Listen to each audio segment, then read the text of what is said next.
my name is Soren, and I'm here today to complain to you about monitoring. First, this is the agenda for today. First, I'm going to introduce the subject, introduce myself. Then I'm going to go through some of my favorite pet peeves that I have with like the current state of free software monitoring. And then I'm going to talk a little bit about what I'm going to do about it, and finally, questions and answers. Okay, so I've for the last 10 years, I've run various things in production, like everything from mail servers to web servers, and all sorts of different things.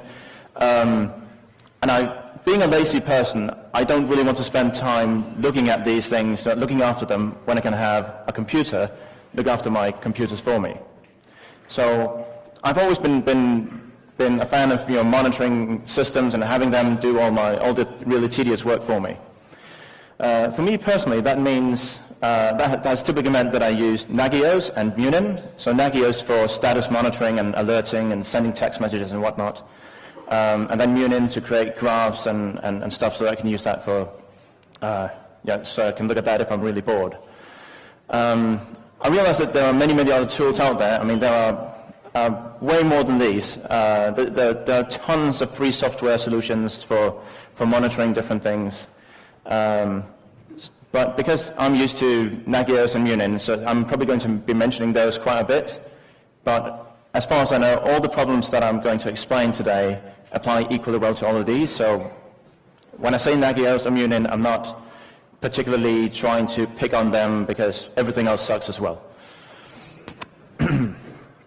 Okay, so the first thing I want to talk about, well, it's the third thing, by the way. The first problem that I want to talk about is active versus passive monitoring. There's a tendency in the current software selection that we have for doing monitoring to favor active monitoring over passive monitoring. So just to get us all on the same page, basically active monitoring is when you're probing the system that you're testing. So you're basically emulating a real client to verify that it's doing what you're expecting it to do. Now, I'm going to be, as I said, I'm going to be mentioning Nagios and Munin a lot. I'm also going to be assuming that what we're monitoring is a web application. So there's a web front end, there's a database server. Maybe there's let's pretend it's a web shop, so there might be a payment gateway as well. Just so that we have an example that is reasonably simple to understand for most people. But again, the problems that I'm talking about, they apply equally well to any other thing that you might be monitoring. So when you're doing active monitoring of a system like that, what you typically do is you connect to it and you verify that you get response in a timely fashion, not a request, obviously. So you pretend that you're a real client and you time how long it takes to get a response, and based on that you make a decision as to whether you think that the service is in a great shape or in a not so great shape or is in great trouble. Now, on the other hand, if you're doing passive monitoring, you're just watching things that are happening anyway. So you have requests coming in from real users. So instead of making your own emulated, sterile sort of requests, you're just looking at whatever your users are doing already and making your value judgment based on that. So you're deciding whether they are seeing appropriate response times or appropriate response codes and what have you. So that's the major difference between the two. And I'm going to try to convince you that passive monitoring beats the crap out of active monitoring any day. So the first immediately obvious reason why this is the case is that it puts your users or your customers' experience with your application at the center of what you care about. Because you're looking at the requests that they're making, you're looking at the experience that they have, because you're timing that instead of making some half-assed sterile request to your application and timing that.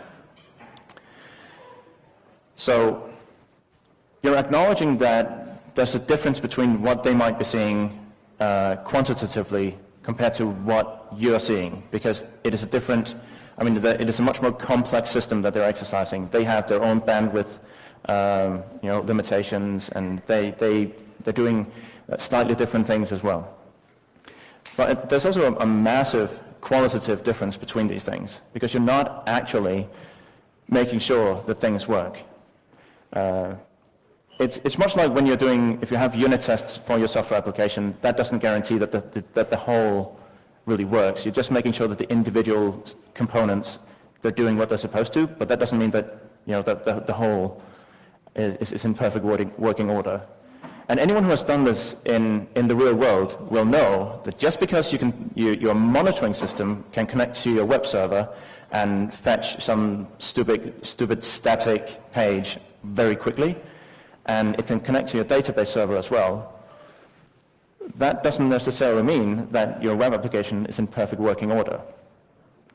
Because just because that is true, that doesn't mean that your web server can actually reach your database server. There might be a network problem, there might be all sorts of different problems.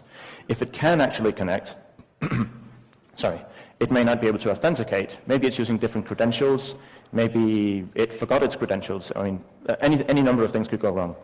If it can actually authenticate, it might have typos in the queries that it's trying to run. If it has perfectly typed queries, they might be really slow because you're missing an index on a table in your database somewhere. And compared to when you were developing it, you might have like a massively larger data set, so everything just slows down. But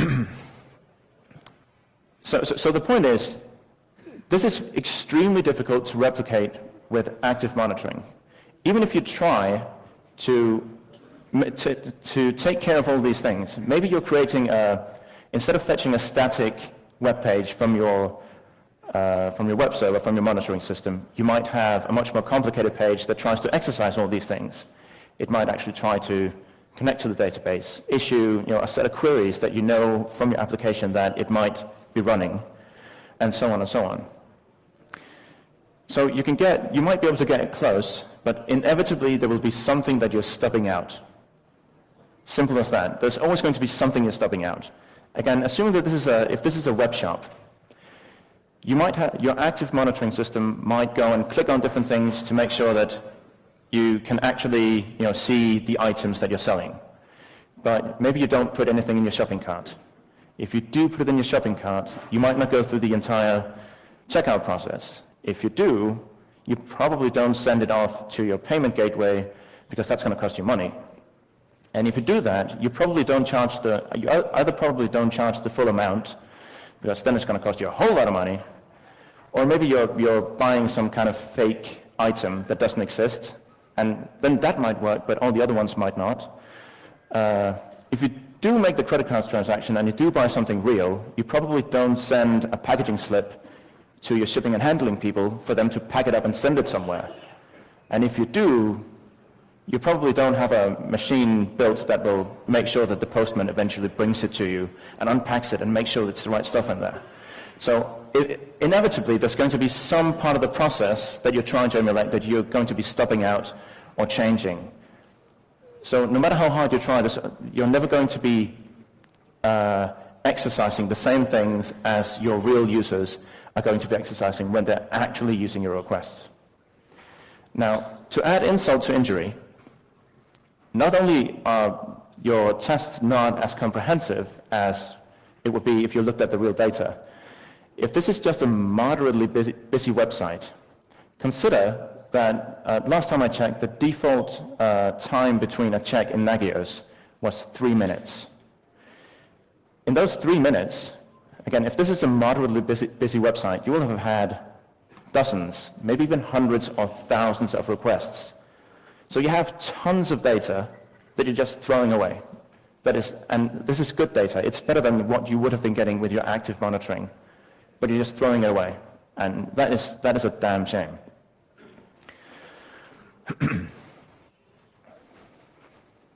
Okay. So the next thing I have is something I like to call temporal tunnel vision. So the typical anatomy of a Nagios plugin is so that it tries to exercise the system that you're testing So it tries to connect to it, and then it records how long time it took, and eventually it times out, so it doesn't wait forever. But it tries to connect, and then it records how long time it took. And then if it's within some threshold, like say 2 seconds, then it's in the green area and everything is fine. If it's between 2 and 4 seconds, then it's not quite so good, so it reports back that it's in a warning state. And if it's above 4 seconds, then it just explodes and says, oh no, it starts sending text messages and what have you. But as soon as this information leaves the plugin, the actual data point, which in this case is maybe 1.9 seconds or whatever, thereabouts, as soon as it leaves the plugin, that is just really debug information. Nagios doesn't record it. It only looks at what is going on at this very instant. It only knows what is the state right now. This data point doesn't feed into the data model of Nagios at all. It doesn't care. It's only for presentation when you're looking at it right now. It doesn't remember it, it doesn't record it, it doesn't do anything with this number. And the reason that this is so incredibly tragic is that if we didn't have this tunnel vision of only looking at the slice of history that is the current, we might be able to see a trend that would have told us where this was going. Now, if this is the history for the last 2 months, but all we're seeing is the current, we think that everything is fine. But if you look at the history, it doesn't take a PhD in statistics to realize, halfway through that this is going to be a problem about a month from now. But we don't even have the data. So even if we manage to apply some of this logic, we don't even have the data available to us because the tools just throw it away. Now, Nagios throws it away, but Munin doesn't. So a lot of these systems, either they build into one or maybe have separate systems like Nagios and Munin. So you might be generating graphs, so you might be recording this, you might actually have this graph available to you. But if you have just a moderate amount of systems and metrics that you care about, you might have like thousands of graphs like these, and you're not going to sit around looking at them and to see that, oh yeah, that's going to be a problem in about a month. Because, who does that? Very boring people. Right? No one does that. It's just not the way it works because everyone is busy dealing with things when they blow up a minute from now. So they don't have time to look at all of this. And the reason this is so incredibly tragic is that we have had algorithms for since the 60s that could look at this data and very accurately forecast when this is going to be a problem. And this is not complicated stuff. It's stuff that you can do on the back of an envelope. I could do it with pen and paper. It is so simple. It is in a constant space complexity. It is dead simple stuff. And we've known about this since the 60s, and we're not doing it. It is absolutely tragic. When we were here, the system should have added a reminder to our calendar saying, well, on March 1st, this will have blown up. So you should probably, look at it now instead of waiting until it actually blows up. And I think this is absolutely tragic because there's really no excuse because it's so simple. And not the same algorithms, but there are similar algorithms that are equally old that can do the same thing for things that look much more complicated than this. If it's going up and down, if it's seasonal, if it's, you can very accurately say something about what's going to happen next with these things, but we don't, and I think that's a shame. Okay, so the reason that we monitor things is that we like to detect when things are not normal. This is perfectly sound because this is what we care about. We want to know when something is normal so we can investigate or handle it in some way. The problem is that the way that typical monitoring systems decide whether something is normal has absolutely nothing to do with normality. Nothing. So a typical example is this might be the number of requests that our database server is seeing per second. Let's just pretend that this is 3,000 requests a second. And we know that is a fine value. It's not going to be a problem until it reaches about 4,000. So the way that we tell our monitoring system about this, the way that we codify this, is that we define a static upper limit. It's the exact same thing we saw here. I mean, as soon as there's an upper limit for the time this may take, and as soon as you're above that, then it's a problem. So we always focus on these upper limits of various things, of how full the disks are, how long times things take, how many requests per second you're seeing, how much bandwidth you're consuming, and so on and so on. We always focus on these upper limits. And that's fine when it's going like this, because we know that if it goes up to 4,000, that's going to turn into an operational problem, because our database server is going to be under too much load, and we're going to have queues that are going to explode. We're going to have all sorts of problems. But the thing is that the real world is just more complicated than that. Now, what if this happens? Now, this looks like something I would want to know about. This is definitely not normal. I mean, and this is a problem. Probably. The thing is, I don't know. But my monitoring system is never going to tell me that, oh, you had something that was too low. Because we're always focusing on setting a static upper limit, that is, don't ever go above this. Now, you could suggest that, okay, so what do? We set like a maximum of 4,000 and a minimum of, what, 2,000? Because, I mean, that would have given us an alert. And I guess that's a start. But then you might have things that look like this. These are not real graphs for monitoring systems. I made this up, by the way. Maybe you can tell. So this might be over the course of a day. So we have something that goes up and it goes down and then goes up again. It's very, I mean, maybe it depends on when people are awake or something, right? So in order to do this, you would have to, in order to specify an upper and lower normal bound of values for this thing, you would have, the upper bound going right up here somewhere and the lower bound right down here. Otherwise, you'd be getting alerts every single night or every single day at high noon or whatever. But what if this happens? So if there's a dip here, this is well above the minimum that we defined. And this one is way below, I mean, the maximum we defined, but this is definitely not normal. And this is something I would want to know about. And with the current systems available to me, I mean, they're not going to tell me about this. The only way I would have known about this is if there was like some other symptom that I could detect, or if customers called and said that there was something was wrong. Or if I, spent, all my time looking at my thousands of graphs to notice, these things that look, kind of strange. And even if you did do that, I mean, this is a very pretty graph. I mean, this is a very uniform graph. It's very easy to see when something is not normal. But in many cases, these go up and down a lot. It can be very complicated. Or difficult to spot even with the human eye when there's something that doesn't look normal. Now, this is a CPU graph from a backup server. So if we say that this is midnight, so throughout the day, it doesn't do anything at all. It just sits around idling. At midnight, all the other servers start throwing data at it. This takes a bit of CPU time in doing SSH decryption, whatever.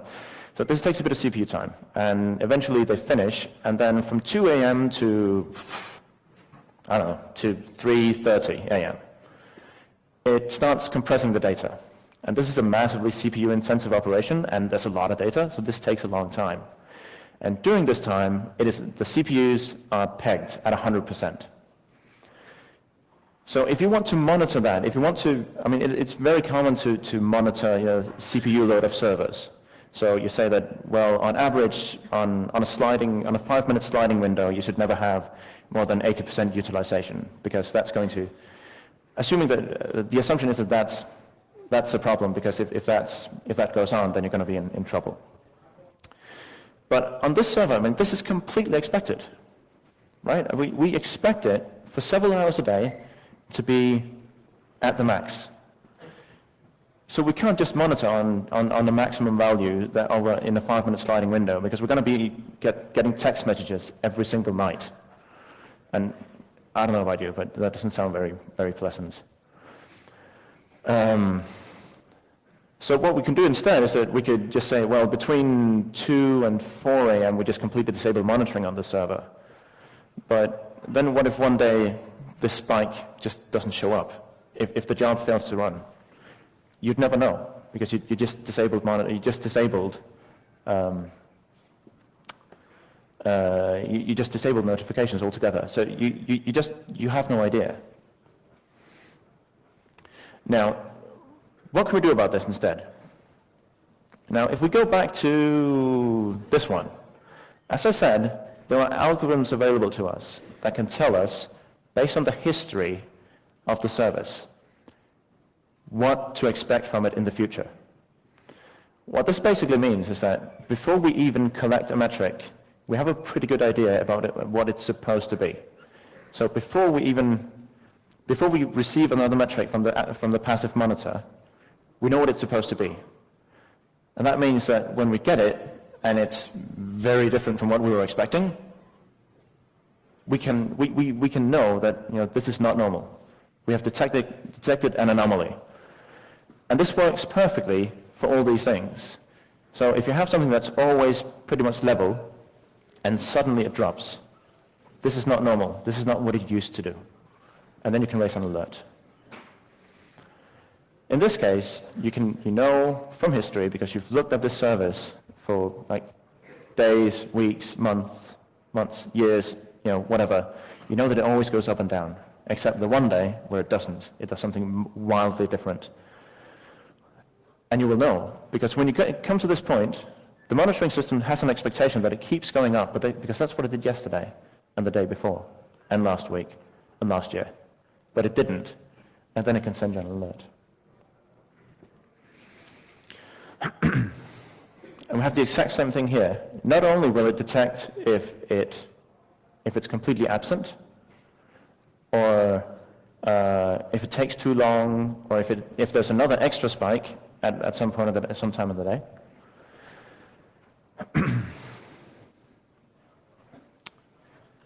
So yeah, one might be tempted to configure.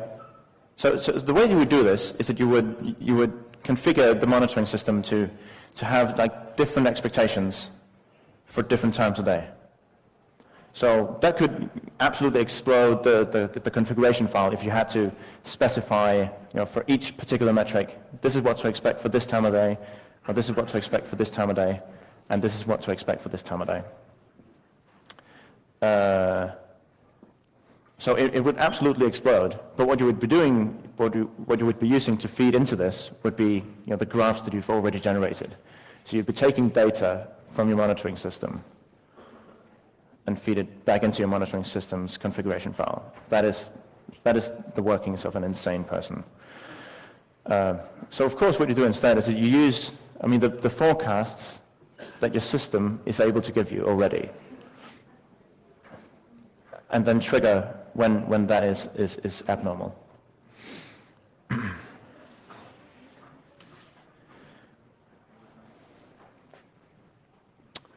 Okay. So what am I going to do about it? Not a whole lot, because I'm kind of busy doing a lot of other things. But what I've been working on for a while now is a project called Surveiller. Surveiller it has an extremely simple data model. It has users. Each user can have a number of services configured. Each service has metrics that gets fed to it. And a service can also have any number of plugins configured. Now, the way it's supposed to work is that these plugins are configured as URLs.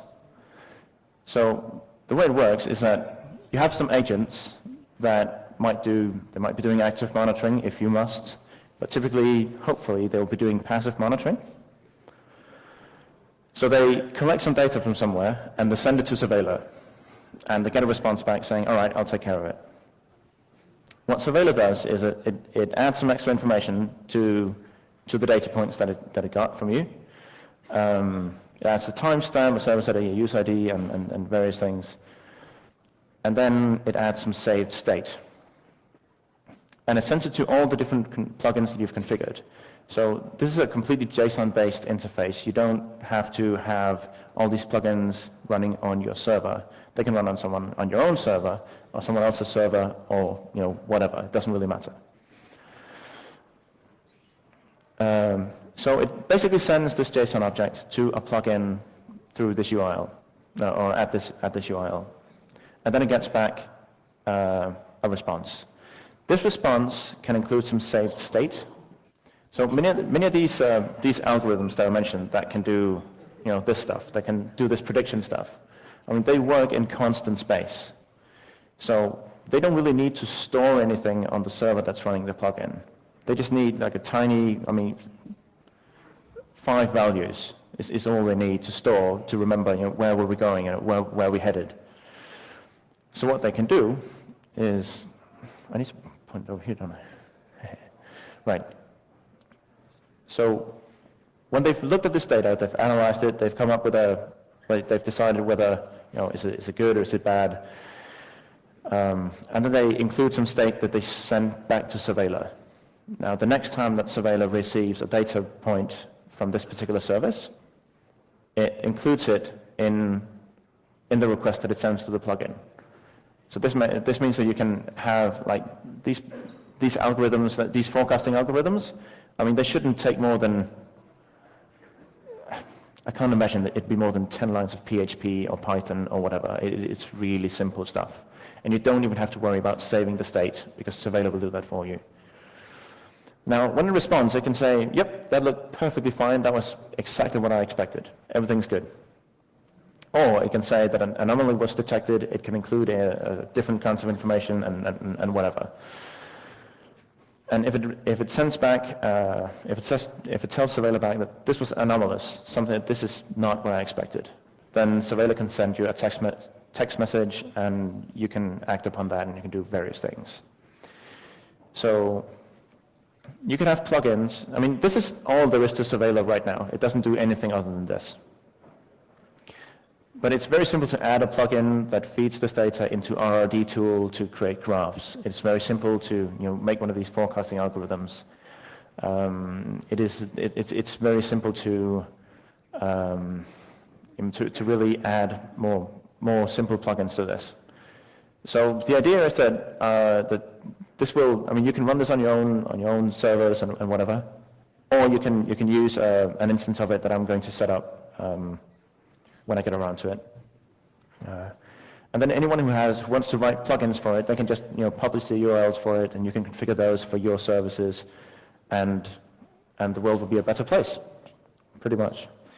Right, you can also have a plugin that, instead of worrying about alerting on anomalies, it can maybe give you a list of like the top 10 next, I mean the 10 next problems that you're most likely to run into in your data center, because it knows, I mean, it can detect things that are heading towards failure. And then it can tell you that, well, the next thing that's going to fail is probably this disk over here that's going to run full. It might only be at 30% now, but it's rising at a very critical pace. So this is going to be a problem next week, but it's only at 30% now, so your typical monitoring system wouldn't have known. But we can know that now.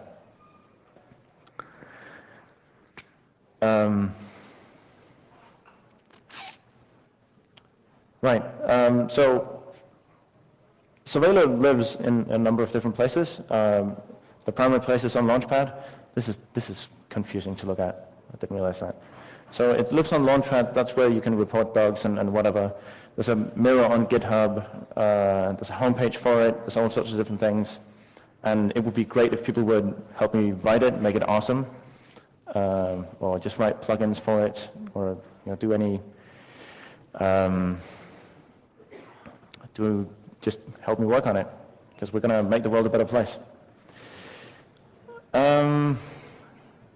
This was way faster than I expected it to. Questions? There are microphones there, and up there.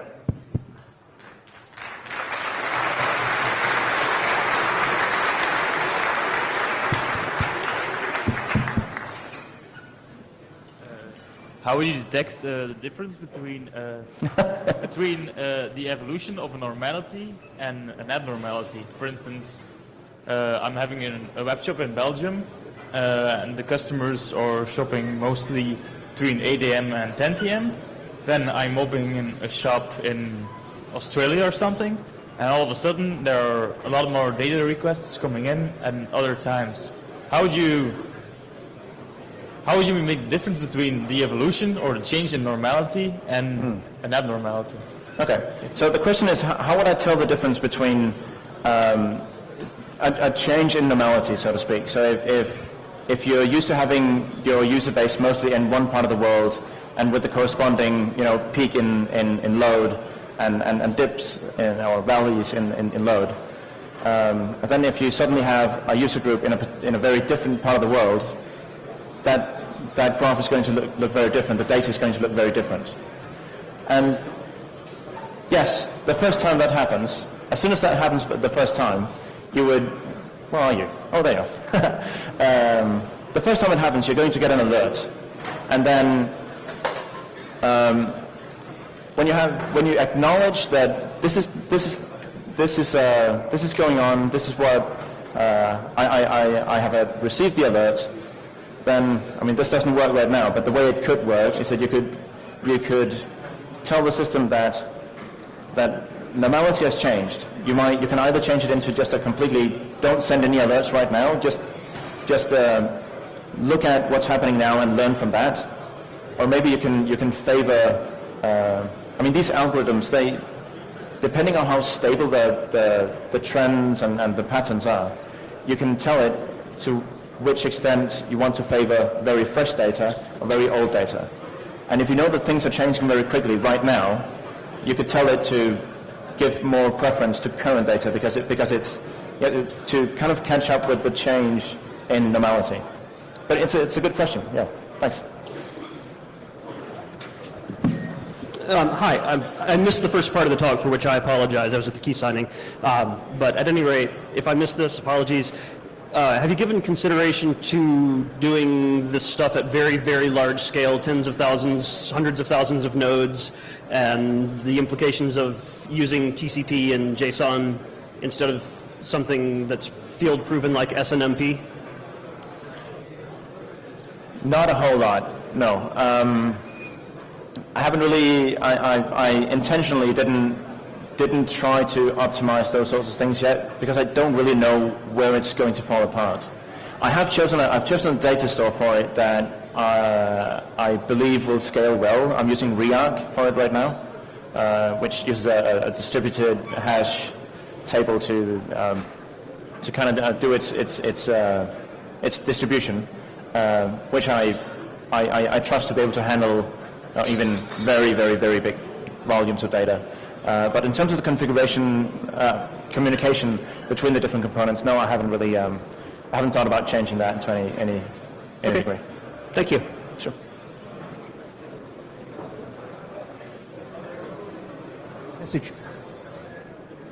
The message passing diagram that you showed suggests that you either need a fair amount of processing power for working out sorry, the algorithm. I can't hear you at all. The message passing algorithm or diagram that you showed suggests you either need a fair amount of processing power for running some algorithms or a reasonable sized database for historical data.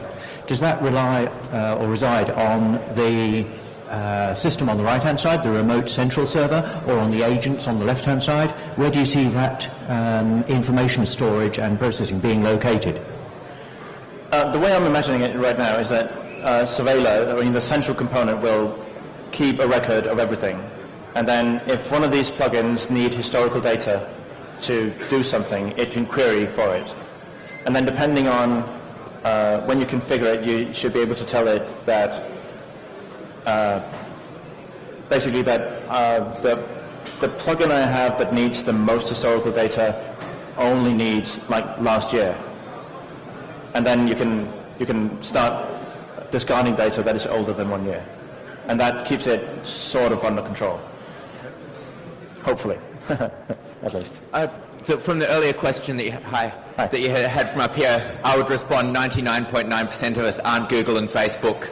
We don't need to worry about those for most of us, and they've probably built their own systems. For your answer to JSON being too heavy. But my question was actually things like monthly events and yearly events. It's easy even for 1 week over a little while to collect data, but being woken up at midnight every month or every year is still going to happen with a monitoring system like that, because you basically need forever's history to see those things. How would you cope with that? I'm sorry, I couldn't quite hear you. I didn't catch it completely, sorry. Okay, you have a nice little graph for each week or each day, the patterns that happen over there. I saw some fantastic stuff for that recently, a site that was doing this really well. But the problem is monthly events, yearly events, the big roll-ups that happen at the end of each month or each year are going to be a special case and are still going to wake you if you're setting alerts for it's gone outside normal. There's always... Not necessarily. I mean, some of these algorithms you can apply, you can tell them not just that, you can have multiple seasons. So you can tell it that there is a strong daily season that you should look at, but there might also be a monthly and a yearly, or something else that makes sense for your particular use case. Cool. And then it can, even though it knows that there is one pattern to follow for the day, it can know that it has another every month. There's something that only happens once a month or once a year. So you can have multiple seasons that can feed into this algorithm. Great, thank you.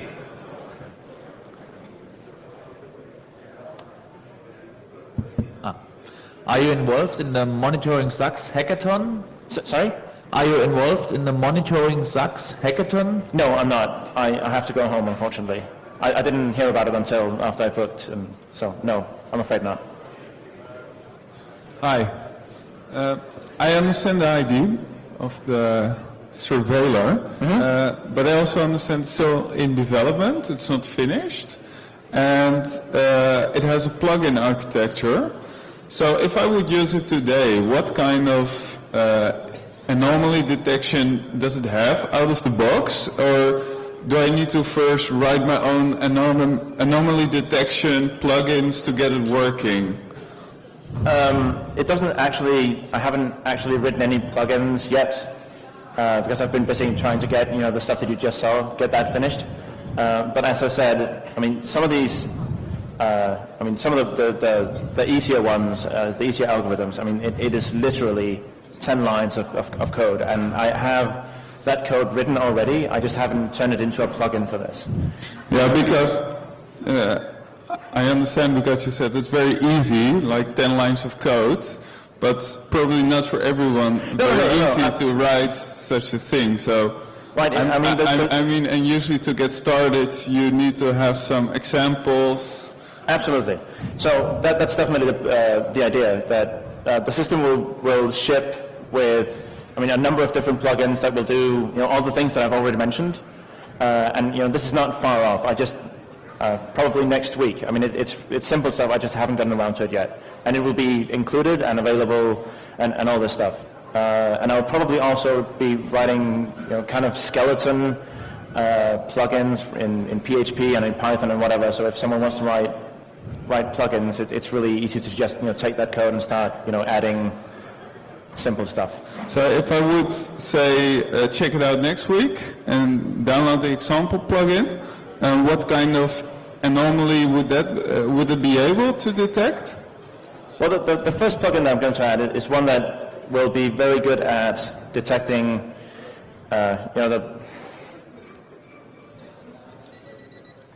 this stuff.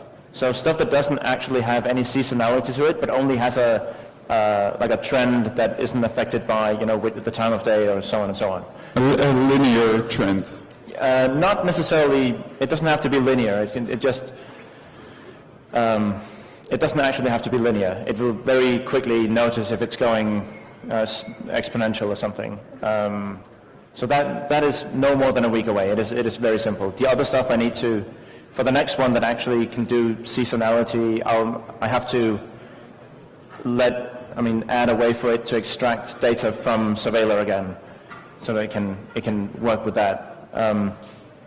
But it's not far off. It's simple, and it will be included in this. It's not going to be something you have to do yourself. Okay, thank you very much. Thank you. Looking forward.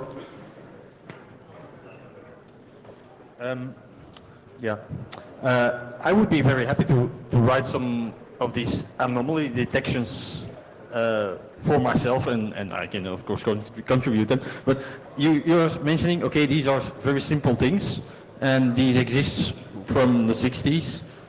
Would you have any pointers, like how to start, like which commonly known algorithms or Sure. mathematical models or whatever? The one I'm referring to from the 60s is one called Holt-Winter's double and triple exponential smoothing. If you can apply that and you get extremely good results for stuff like this. But I mean, there has been tons of research done since then, and there are much more sophisticated algorithms, but this stuff is just really, really low-hanging fruit. Yeah. But did you do some research on, because I did search as well for some things, and I had a very hard time to find actually usable things. Because, okay, I'm not a mathematician, so it's not so easy for me to find my way around. There's a scientific journal dedicated to forecasting. If you Google for, I think it's just called Journal of Forecasting. So I think it's every year. I mean, they publish a major journal. I mean, they have conventions every year about research into forecasting and stuff. And there's lots of really excellent and really quite readable articles in there that you can use to catch up on things. It is very valuable. There's a guy called Rob Hindman, which is, I think he's the editor-in-chief of that journal, but he's also one of the foremost researchers into the subject. And he has a webpage where he explains all sorts of things, and he writes all his example code in GNU R, I mean the statistical tool from GNU. So it's really very approachable if you have just a basic mathematical understanding, or if you know about the tools already. So those are probably things to look at. Okay, thank you. Thank you. So we're talking about monitoring, so we're talking about a large amount of data. How does surveillor store this data? The data is stored in REAC, which is one of the newfangled NoSQL data stores. It is.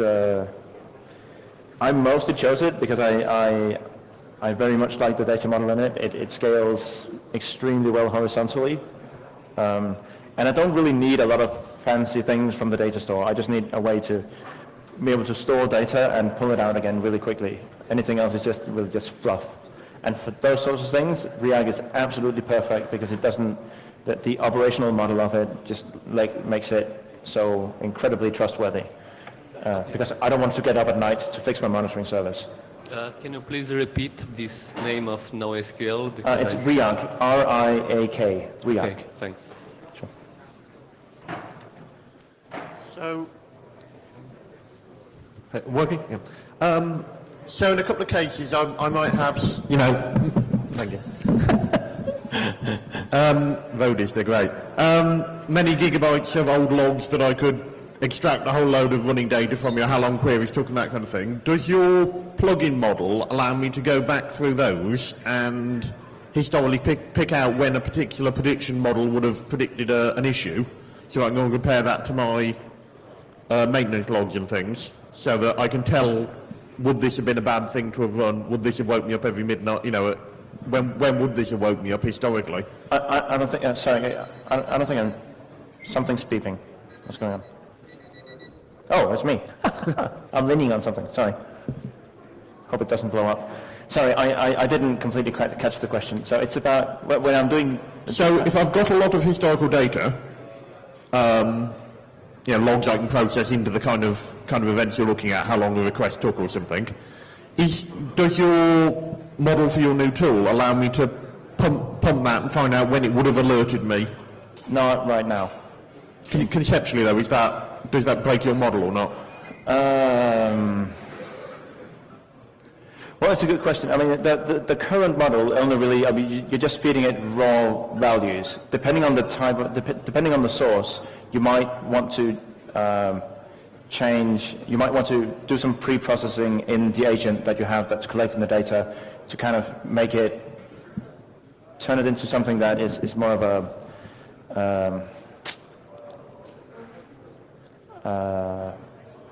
it's kind of hard to, I haven't really thought about how to put this into words, sorry. So if we're using like terminology from RRD tool, it has like gauges, which is something like a temperature would be like a gauge. Yeah. And then it has, bytes per time unit, which is a different thing because the way they do graph it is separate. And I would expect that kind of pre-processing to live in the agent. So surveillors shouldn't really have to know about it, and hopefully the plugins wouldn't either. But maybe I haven't thought it through enough. Maybe that's not going to work in the real world. But that's what I'm thinking right now. Okay, thanks. So I have now all this data in Cervelia, and is it intended to also do graphs of this? It won't. I haven't really figured out if I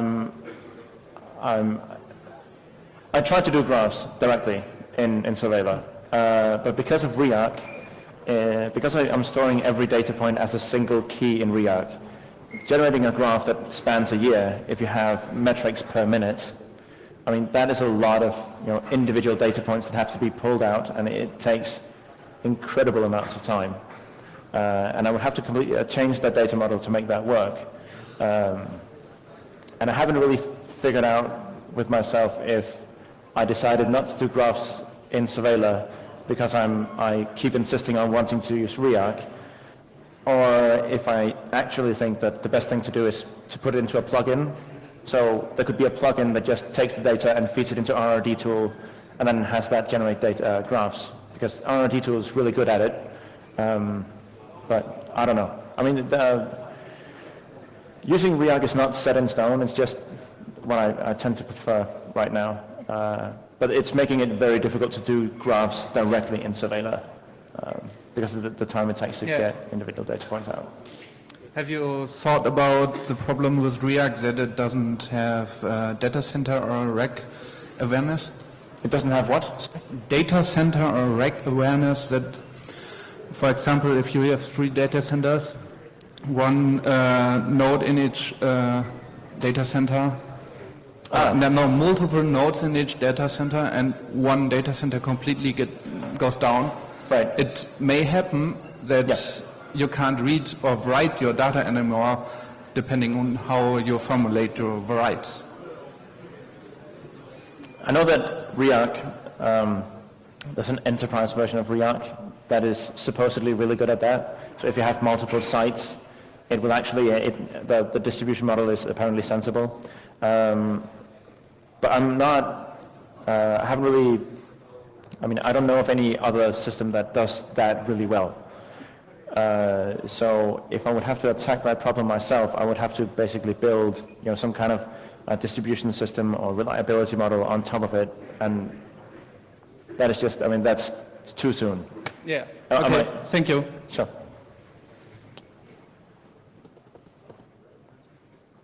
All right. Cool. Thank you.